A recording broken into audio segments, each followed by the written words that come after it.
हाँ जी मित्रों, कैसे हैं आप? उम्मीद करता हूं कि सब अच्छे से होंगे। पिछली वीडियो में हमने जो अपने लाइव सेशन जो चल रहे हैं उसमें हम प्राण के बारे में बात कर रहे हैं। प्राण क्या है, प्राण कैसे काम करता है, क्या होता है, अपान क्या है, किस प्रकार से हमारे शरीर में ये अवस्थित हैं और कितने इम्पोर्टेंट हैं हमारे लिए, ये सब बातें हम कर रहे हैं। अब उसी श्रृंखला को आगे बढ़ाते हुए मैं ये कहना चाहता हूं कि प्राण की साधना जो मंत्र से भी होती है, तंत्र से भी होती है, योग से भी होती है, फूड से भी होती है, आयुर्वेद से भी होती है। अब मैंने जब ये चैनल स्टार्ट ही किया था तब तंत्र के बारे में बोलना शुरू किया था थोड़ा सा, और मैंने कहा था कि तंत्र जो है वो एक समन्वय है सब चीजों का, जिसमें ज्योतिष भी है, आयुर्वेद भी है, जिसमें सब प्रकार की सभी प्रकार की जो विधाएं हैं, सभी प्रकार के जो क्या उसको बोलेंगे हम, it's a collection of everything in the universe. So इसमें तत्व ज्ञान भी है, इसमें योग ज्ञान भी है, इसमें आयुर्वेद का ज्ञान भी है, इसमें व्यवहार ज्ञान, रस ज्ञान और फ्रीक्वेंसीज का ज्ञान, मंत्र की विद्याओं का ज्ञान, मंत्र के प्रभावों का ज्ञान, ये सब चीजें इसमें हैं। अब हमें धीरे धीरे एक एक करके सब चीजों को हमें कवर करना है। तो कवर क्या करना है, हमें जानना है कि किस प्रकार से तंत्र अपने आप में संपूर्ण शिवत्व है, और जो शिवत्व है वो अपने आप में सभी चीजों का ज्ञान है। और एक सफल तंत्रा करने वाला या फिर एक सफल सिस्टमेटाइज्ड पर्सन वही है जो इन सब चीजों को जानता है। केवल मंत्र साधना कर लेनी, और मैं ये नहीं कहता कि वो गलत है, वो अच्छी बात है। आप किसी भी विधा से जाएं, आप जुड़ें, आध्यात्म से जुड़ें, रियलिटी से जुड़ें, यूनिवर्स की रियलिटी से जुड़ें। तो तंत्र जो है अपने आप में समन्वय है। इसमें ज्योतिष है, आयुर्वेद है, काल ज्ञान है, नक्षत्र ज्ञान है, और सभी प्रकार की काम की सभी कलाएं हैं, सभी चीजें हैं, मंत्र ज्ञान, और उसके साथ में मंत्रों के प्रयोग का ज्ञान भी। आयुर्वेद में भी तंत्र ही है, ज्योतिष में भी तंत्र ही है। अब हम राहु के यंत्राज बनाते हैं, 36 के यंत्राज होते हैं वो, तो उसी प्रकार से उसे उसी नंबरोलॉजी से लिया जाता है। नंबरोलॉजी भी तंत्र का ही हिस्सा है, कुछ भी अलग नहीं है।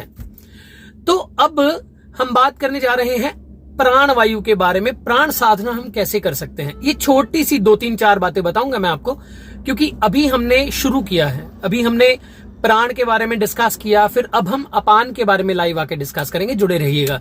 फिर व्यान के बारे में करेंगे, उदान के बारे में करेंगे, समान के बारे में करेंगे, और कौन कौन सी नाड़ियां मुख्य हमारी बॉडी में होती हैं जो कि आपके विचारों को जो है बहुत तरीके से आपको समझाती हैं कि हाँ, मतलब जो कैरियर हैं, आप ये समझ लीजिए। तो मंत्र के द्वारा प्राण साधना कैसे कर सकते हैं? अब मंत्र में 3 स्टेजेस होती हैं। पहली है जाप, फिर है ध्यान, फिर है स्नान।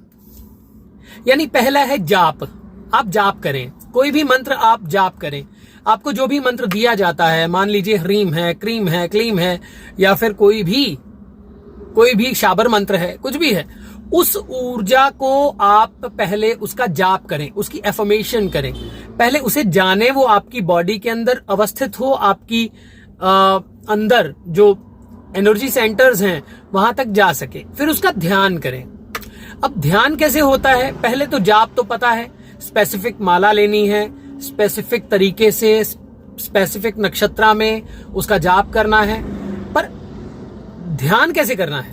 ध्यान अगली स्टेज है जहां पे माला छूट जाती है, तो उसका ध्यान करना है। मंत्र के साथ, उसकी ऊर्जा के साथ एकात्म प्राप्त करना है। मंत्र के साथ, उसकी ऊर्जा के साथ खुद में और खुद की ऊर्जा के साथ उसको मिला लेना है। वो ऐसा हो जाना है कि जैसे मंत्र आप ही हो और आप ही मंत्र हो। उसके बाद आता है स्नान। स्नान है जो चारों तरफ की ऊर्जा है, आपकी Auric energy, universal vibrations, frequencies, उन सब को समझकर उसमें से अपने मंत्र की ऊर्जा में स्नान करना, उस शब्द में ऐसे हो जाना कि वो आपके रोम रोम में, आपके एक एक एनर्जी सेंटर में जो है उससे निकले और चारों तरफ आपके ऑरा में फैल जाए। वो मंत्र, वो इष्ट, वो जिसका भी मंत्र है, जिस भी इष्ट का मंत्र है, वो उसकी कृपा आप पर हो जाए, उस वाइब्रेशन को आप अपने अंदर महसूस कर पाएं और बाहर भी महसूस कर पाएं। तो यह है स्नान। आगे बात करते रहेंगे इसके बारे में। मंत्र में 3 स्टेजेस याद रखिएगा, जाप, ध्यान, फिर स्नान। फिर चौथी अवस्था है वो तुरीय है, उसके बारे में भी बात करेंगे, परंतु ये बहुत अर्ली हो जाएगा। तो मंत्र को समझना है तो आपको प्राण को समझना होगा, और प्राण को समझना है तो आपको मंत्र साधना करनी होगी। या ये कोई जरूरी नहीं है, मंत्र का अर्थ केवल ये नहीं है कि मंत्र आप जप रहे हैं तो केवल जो आपको मंत्र दिया गया है आप वो मंत्र जप रहे हैं, बस ठीक है, इनफ है।